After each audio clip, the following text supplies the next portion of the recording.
Baik, kali ini kita akan melakukan uji t-test 1 sampel. Ini soal ini saya ambil dari sini, buku ajar dasar-dasar statistik yang saya dapatkan di Mercubuana, Universitas Mercubuana.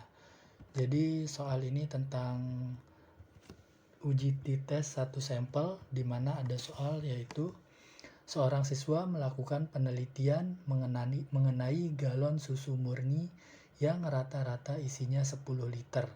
Telah diambil sampel secara acak 10 botol yang telah diukur isinya dengan hasil sebagai berikut. Nah, hasilnya ini sudah saya copy ke Excel. Taraf signifikansinya alfa 0,01. Ingin diketahui apakah sampel tadi sama dengan 10 liter. Nah, di sini kita buat seperti ini.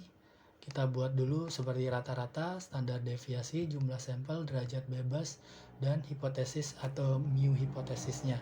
Dan ada alfa, t statistik hitung, v value, dan nanti kesimpulan. Kemudian untuk rata-rata, jadi kita di sini sudah mendapatkan angka seperti ini. Untuk rata-rata di Excel itu sama dengan average, kemudian kita blok sampai bawah, kemudian kita pencet enter. Jadi di sini sama dengan average. Ini adalah rata-rata dari data ini. Kemudian untuk standar deviasi sama dengan rumusnya STDEV. Kita pilih yang P ini populasi, karena tadi bahasanya adalah sampel. Karena ini sampel, kita pilih yang S, buka kurung, kita blok lagi yang di sini. Oke, hasilnya seperti ini standar deviasinya. Kemudian jumlah sampelnya kita ada 10 sampel, kita ketikkan 10. Derajat bebas atau degree of freedom, dia itu rumusnya n-1. Sama dengan berarti n-nya ini 10 dikurangi 1. Kemudian hipotesisnya, tadi kita dapatkan hipotesis di sini, yaitu rata-rata isinya 10 liter. Berarti hipotesisnya kita tulis 10. Alfanya, tadi di sini alfanya dan taraf signifikansi alfa 0,01. Yaitu 0,01. Kemudian untuk t statistiknya, kita ketahui bersama rumus t statistik adalah ini rumus t statistik hitung adalah x rata-rata dikurangi mu hipotesis dibagi standar deviasi per akar n, akar dari jumlah sampel. Nah, di sini kita masukkan secara manual sama dengan buka kurung x rata-rata dikurangi mu yang ada di hipotesis yang ini, tutup kurung, dibagi tadi S standar deviasi dibagi akar N. Di Excel akar itu pakai SQRT. Kemudian akar N, berarti di sini akar N, kita ketik akar N, tutup kurung, kita enter. Tutup kurungnya sekali saja. Ini lupa saya buatin. Ini kita buka kurung. Oke, seperti itu. Jadi kita dapatkan hasil T hitung adalah 0,77 sekian. Kemudian untuk V value dari statistik T ini bisa kita dapatkan dengan formula sama dengan T.this.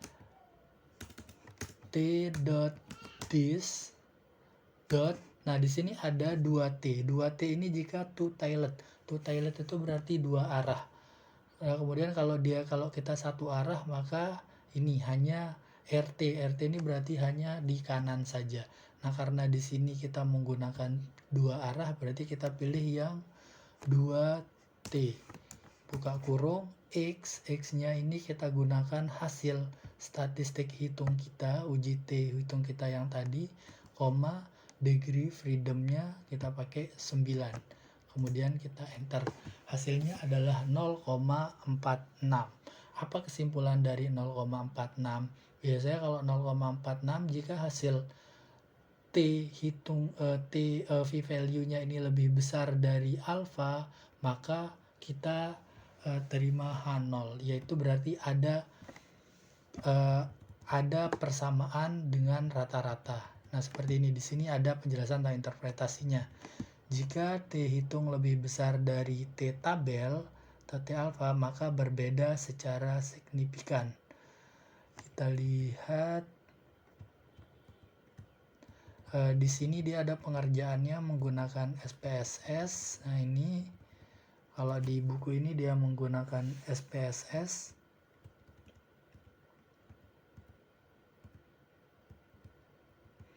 Kita lihat hasil akhirnya. Nah, ini di SPSS. Ini output dari SPSS.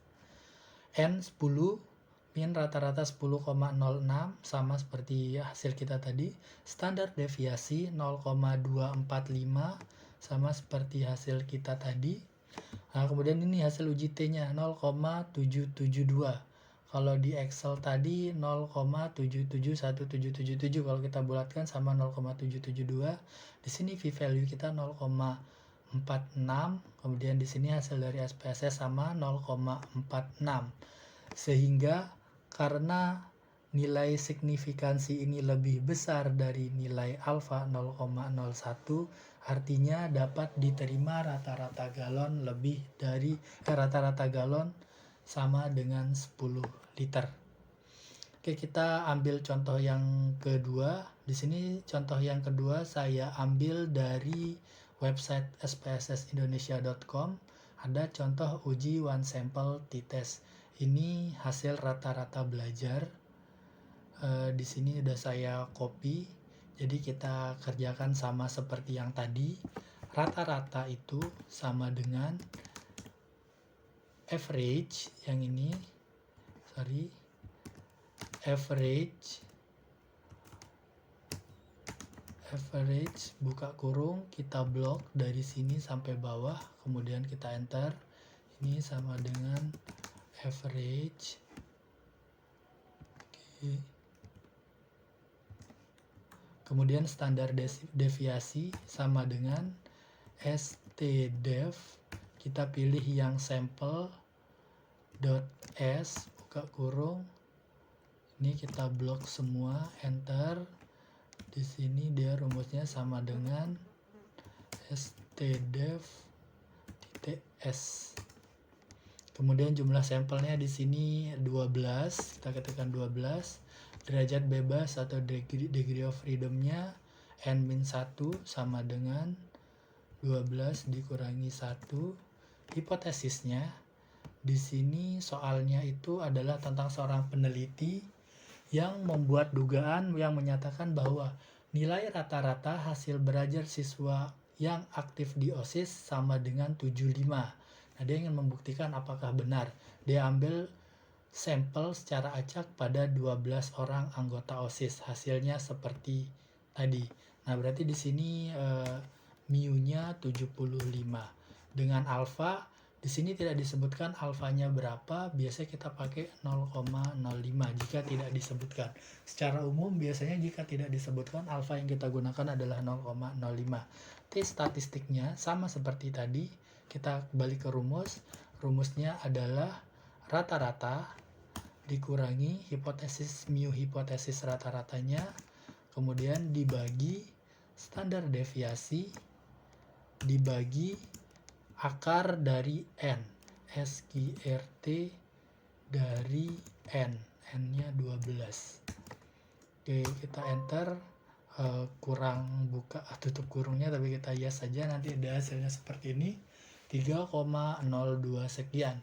Kemudian untuk v-value-nya itu sama dengan t dot this dot, karena ini kita pengen melihat yang dua arah, 2t, kemudian x-nya yang di hasil t yang ini, koma degree of freedom-nya, kita enter, hasilnya segini. Jadi ini rumusnya sama dengan t this dot 2t. Oke, Hasilnya 0,11. Jadi dia lebih kecil dari 0,05. Berarti dia berbeda. Jadi nanti tidak jadi dia tidak, kalau yang tadi hasilnya sama, kalau ini dia hasilnya berbeda. Kita cek dia di sini di website SPSS Indonesia ini menggunakan SPSS untuk pengerjaannya. Kita lihat hasilnya. Di sini dia rata-ratanya 78, standar deviasinya 3,5. Kita lihat di sini kita rata-rata kita 78 sama 3,5. Kemudian hasil uji T-nya 3,02, 3,029. Kemudian hasil ininya kita 0,11. Mereka 0,11 sama 0,11466. Sehingga bisa disimpulkan, oke, di sini dia ada penjelasan tentang kesimpulannya. Berdasarkan output, diketahui bahwa signifikansi adalah 0,11 lebih kecil dari 0,05. Sesuai dasar pengambilan keputusan yang di sini, dapat diartikan bahwa rata-rata belajar siswa aktif di OSIS tidak sama dengan 75. Karena rata-rata 78 biasanya artinya dia lebih baik. Oke, seperti itu penjelasan tentang uji T1 sampel. Terima kasih. Assalamualaikum.